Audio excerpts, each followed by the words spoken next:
Hey guys, Robert Rambles here, and welcome. Today I just wanted to talk really briefly about some of my thoughts about the expansion reveal. A few of you guys have asked if I was going to put up any kind of thoughts video, and while I'm kind of disinclined to because there are many more people on the internet much smarter and more eloquent than myself that will probably express similar opinions, thought I would just go ahead and run around and kind of vent some of my thoughts about the reveal. Let's just start off with the opening cinematic. I thought it was incredibly boring, but that is exactly what I liked about it. What I really liked about it is that we didn't have to see or deal with any of the characters that we traveled through the Shadowlands with. We didn't have to see Jaina or Anduin or anybody that we just spent the Shadowlands expansion with, and to me that made it feel like a really good, clean slate. You could really get the sense that because all of those key characters are absent, that it is going to be a totally blank slate. We're going to be going in everything fresh. So yeah, while not a lot happened in the cinematic, there was no big battle, nothing really flashy. They did the whole Thor holding the thing open so the sun energy could pour through. That was like, a little bit jarring for me because it was really clear where they pulled that inspiration from, but it was fine. It really worked for the character. I liked the character who featured in it. I did have a moment where I cared for that character as they fell from the top of the tower. So the fact that they were managed to evoke in me that feeling of relief when Alexstrasza swooped in and saved him, that was really good. I enjoyed the trailer a lot. Moving on from that, obviously they announced a bunch of changes. Most notably, to me at least, as far as changes, was the promise of talents. Getting actual talent trees back into the game again.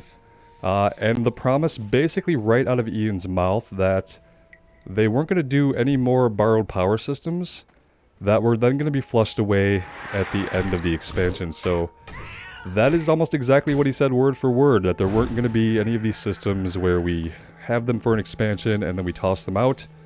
Just promising big redesigns on existing systems, starting with talents. So I guess going into 10.0 we'll have a class talent tree, and then you'll have your spec talent tree. So not really sure how all that's going to work yet. Don't really want to speculate on it, but it's a huge step to me in the right direction. Keeping all the power on the class is a way to make sure that you're never going to feel like the power that you gained in an expansion is completely tossed out.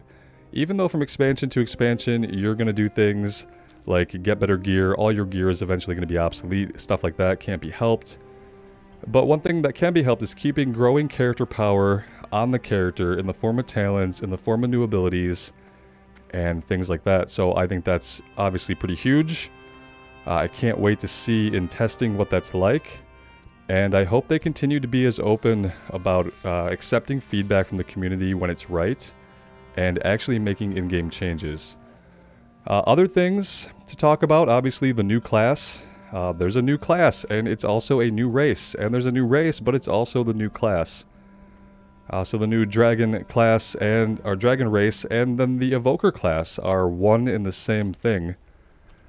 So if you want to be an evoker, you have to be the new Drakthir, I believe is how we're pronouncing it. Drakthir class, or race. See, it's already confusing. So you can be a dragon person that, similar to the Worgen, has a human-ish form as well. And when you are that race, from how they explained it, you are also an evoker, which is a class. So right now it's kind of a paired, it's a paired deal.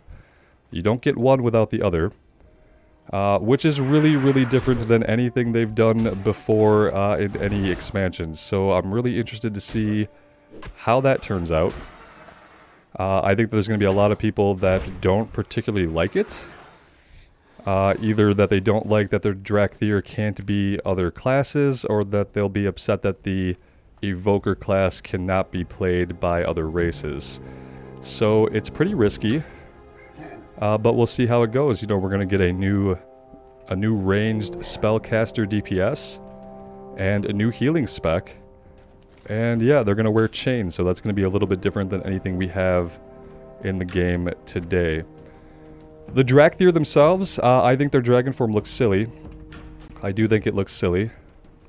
There's not really much else I can say about it. I think that the artwork is interesting, but I think that ultimately the dragon form being a bipedal upright dragon thing kind of looks a little silly, and I have a feeling that much like the Worgen, you're going to have to live in that mode in order to do most of your class's abilities. I don't think you're going to be able to hang out in your human form and actually do some things. Obviously, we saw abilities demonstrated like dragon breath and stuff, so you're going to have to be flying around in your dragon form doing abilities.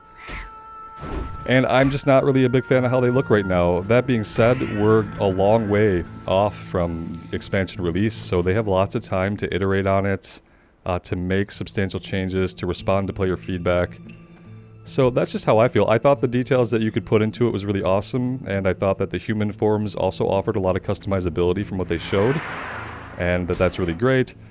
I just think that upright dragons walking on 2 feet just look a little goofy, and we'll see what they do with the animations to kind of sell that fantasy, maybe changes in the future to how they look. What else did we see? We saw kind of a revamping of Professions. This is something that I'm really excited about. They're going a long way to basically make Professions 2.0. We're going to have gear that we wear while we're doing Professions, potentially. There's going to be specializations put into the game again, so if you're a blacksmith, you could be an armor smith or a weaponsmith. And there's also going to be things like item quality and reagent quality. So all of that is really interesting. It made me excited to get into Professions. That's a part of the game that I've never really gone too deeply in. I think it's kind of boring and I don't enjoy it. But the kinds of things that they showcased and talked about kind of made me, you know, look forward to checking that out as soon as we can. It looks like they also took a lot of inspiration in the crafting menus from New World. Somebody obviously played a little bit of New World, and they took some inspiration there from like the way the menus look, and then the quality system seems like it also might be inspired from New World. But New World had great crafting in my opinion, even though it became really grindy, so them taking elements from that is nothing but a good thing. Obviously, like any WoW expansion, the new zones all look amazing. Everything we saw in the new zones looked great.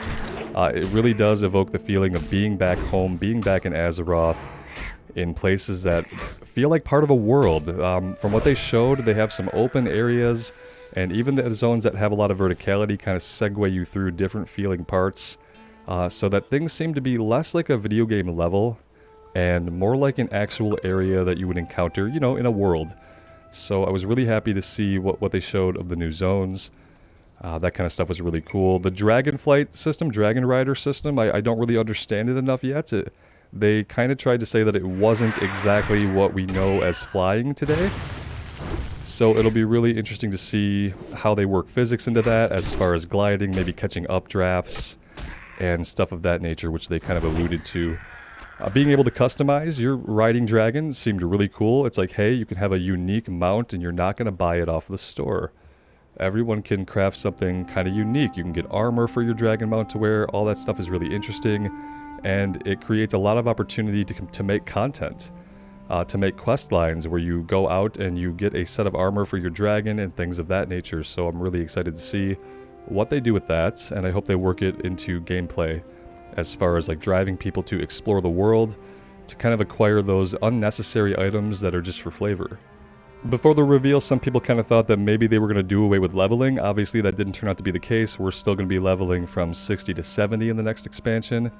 And we're going to have 4 leveling zones and then 1 endgame zone. So even when they talked about that, I remember like hearing how Ian said it. He's like, yeah, in typical fashion, we're going to have 4 leveling zones. And you can kind of tell that they're not entirely happy with that design being so static, but they're probably not in a place where they're ready to try anything totally radical and do away with leveling, kind of in the way that Guild Wars 2 expansions now don't have a raised level cap and things like that.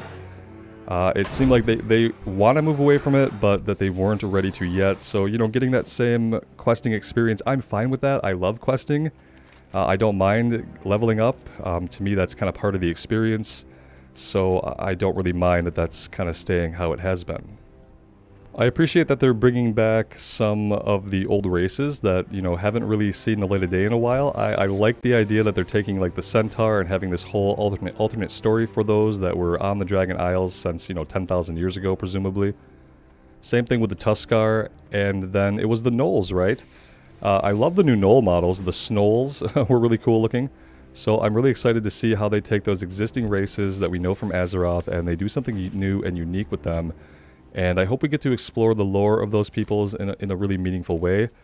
And I would 1,000 times rather see them, you know, do something with Gnolls or Tuskar or Centaur than see them just create all new things, you know, things we have no attachment to or relation with. I'm really happy that they're kind of pulling those back out.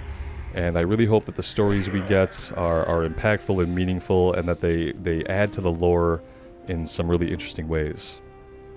Because the opportunity with all of those races is definitely there. But yeah, overall, I mean, I'm really, really excited for basically everything they announced. Of course, it's all going to be told in how they actually pull it off, right? So whether or not these things are going to be good or not, who knows? They're all really good ideas. The new talent system seems amazing. New Professions 2.0 seems amazing. All of this stuff looks really good on paper because they're all really good ideas. But then it's going to matter what happens in the execution, right?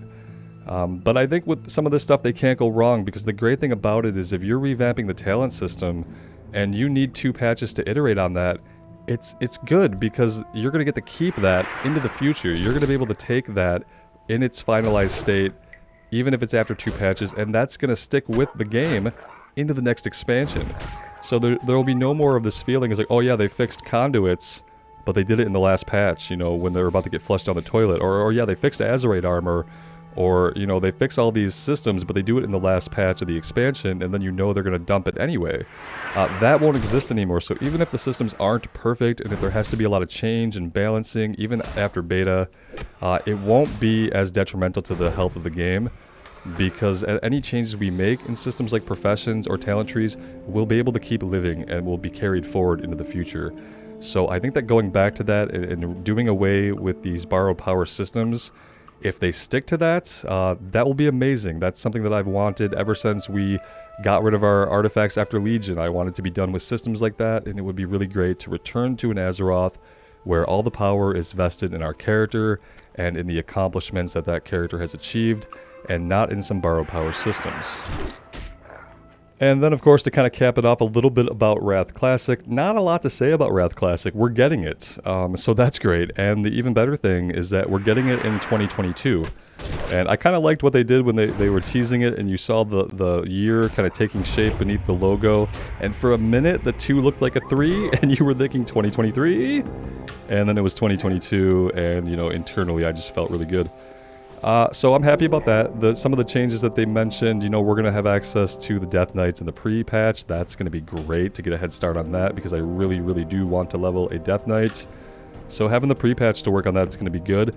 They're taking away the requirements that you have to have a level 58 character to make a Death Knight, or was it level 55? There was some kind of level requirement. They're removing it. Anybody can make a Death Knight. You don't need to have a max level or high level character to do it. And I think that's really good. I really do. Obviously, they're going to be selling some kind of Northrend Pass. They mentioned a boost. That's to be expected. I don't mind that stuff. Especially with Classic, there are lots of people who, they maybe only want to play Wrath, and they have no interest in leveling in Vanilla. They have no interest in leveling in BC. They don't want to play those games. They want to play Wrath content. And I definitely understand that, especially with the Classic product. Selling people a boost is kind of par for the course, and it makes sense here as much as it ever makes sense. So, fine with that. I have no qualms with it. And I think overall for players, it's a positive thing. Obviously, it's a thing that makes Blizzard tons of money, but you know that's what happens when you live in capitalism. But it doesn't mean that it's not a good thing for the players, which in this case, I think that it really is. The only weird takeaway from the Wrath thing is that they're not going to have the looking for group finder. This was actually a feature that I was really looking forward to because of sometimes the difficulty of finding groups easily in Classic, depending on what kind of server you're on and what the faction balance is and what the population is like, what time of day it is. You may or may not find groups. You know, unless you're a tank or a healer, it can become really hard. Looking for group finder, being cross-realm, alleviates a lot of that for people, and you're able to do dungeons when you have the time. It doesn't take as much time to get a group together. And then the ease of transport to and from the dungeon makes a lot of things smoother and lets people really engage with more dungeon content, I think. That's my opinion. I'm not too happy about it. I understand the reasons why they think that it needs to stay out of the game. They think it drives community. I think that would be fine if they do some kind of mega server cluster where you can play with people who are on multiple servers. I'm fine with the current tools we have, as long as when I go in and I look for a dungeon, this is good. You know, as long as we're seeing this is what you want to see, right? There's some people here, there's a healer. I could put together a group right now. This is not true on every server. I'm on a high population server that is 99% horde. So this is what it looks like. So in a world where they're not going to fix server balance, I would say you're doing players a disservice by not having a cross-drum looking for group tool. But I hope they've already thought about that because they're all really smart professional people. And I hope they're going to be doing a lot to address server balance. I remember the survey that went out about Wrath Classic, part of the question was something about server balance in Burning Crusade, and if they were to resolve it, would you return to the game? So they're taking server balance seriously, and I hope that they can get something nailed down for the Wrath expansion. But yeah, those are my thoughts on the announcement today, guys. For those of you who are interested, there's probably a lot of things I could say and continue to say, and I probably will, you know, in subsequent days across different videos. But I kind of wanted to put some quick thoughts in one place for those of you wondering kind of how I felt about things. That is really it. Feel free to hit me up with any questions you have. I would love to hear from you guys. Take care of yourselves out there, and take care of each other, and we will see you back in Azeroth sometime soon. Bye now.